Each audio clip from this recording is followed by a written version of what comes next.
All right, so you know the thing where as humans, we supposedly have like 10% access to our brain. We're only accessing like a fraction of the potential of what our mind can actually do. I have a theory, and it's just my opinion from my experience.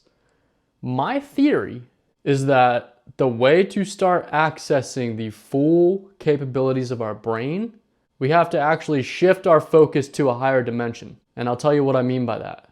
So on this channel in multiple videos, I've talked about becoming the observer of our mind. We are not really our mind. Our mind is a tool for us to use, just like our arms, our legs. We are not our mind. And the issue why we can't get ourselves out of negativity is that we identify with every single thought that we have as true.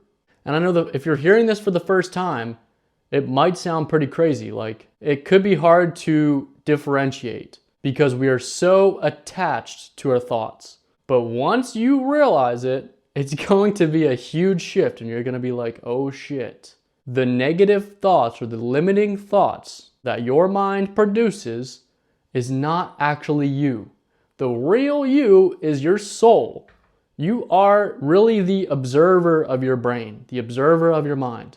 And so all that BS self-talk, your mind is just like chattering away. That is not really you. And we have to detach from believing everything that our mind tells us.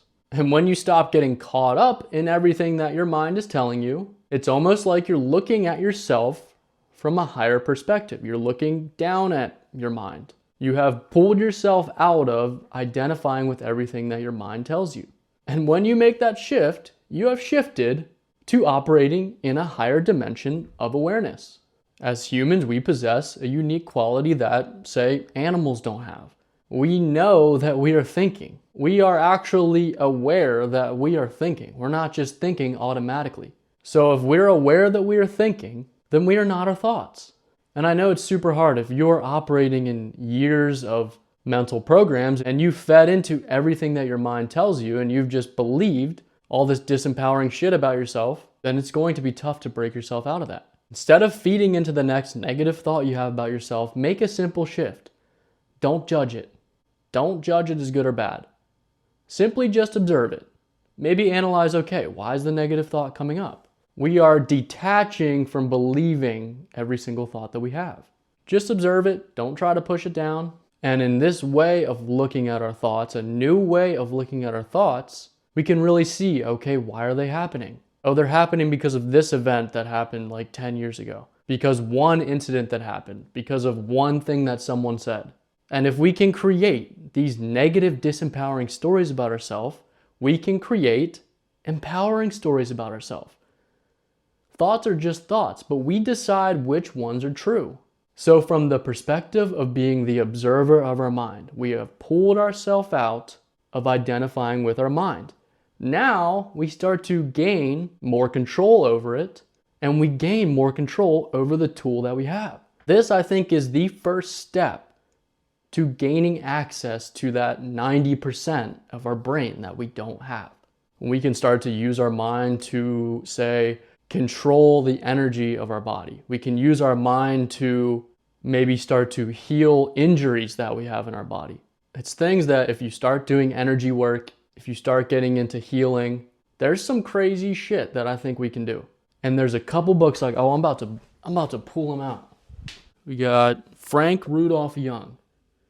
This dude has writ some crazy stuff. Let me pull out the other one. Here we go. Secret Mental Powers, Miracle of Mind Magic. Got Secret Mental Powers, Miracle of Mind Magic, and we got Cyclomancy, The Secret Power of Psychic Control, or something like that, by Frank Rudolph Young. He's really talking about like how to manipulate energy with your mind, how to become more psychic. Like there was one exercise I remember he was talking about putting your hand in a bowl of cold water and then convincing your mind that it's actually warm. And so it's controlling your sensations. He's talking about controlling, like centering your focus on an organ and controlling how that organ functions. And so this is what I'm talking about when I'm saying I feel like we have a lot more control over shit. We have control, but also we need to let go of control, right? So that's kind of the paradox. But really, the main goal is detaching from our thoughts, starting to become the observer of our mind. And then from there, stop putting our focus, our energy on the mental chatter, and starting to really stay fully present. Stop living in the past. Stop worrying about what's going to happen in the future. And from the state of presence, we know time starts to become manipulated when we're fully present, when we're in the flow state. Really starting to create a silent mind, a mind that can create a state of peace no matter how chaotic our external environment is. And we stop freaking being bogged down by all this overstimulation, all this information that we consume that has no relevance to us. It's just bogging down our brain. It's drowning out our intuition. We can barely hear our own voice anymore because we're listening to all this shit outside of us. And that's why meditation, I think, may be the answer to unlock our superpowers. And our superpowers will come when we gain control over the supercomputer in our head. So I was just spitballing some thoughts. Let me know what you think. Peace.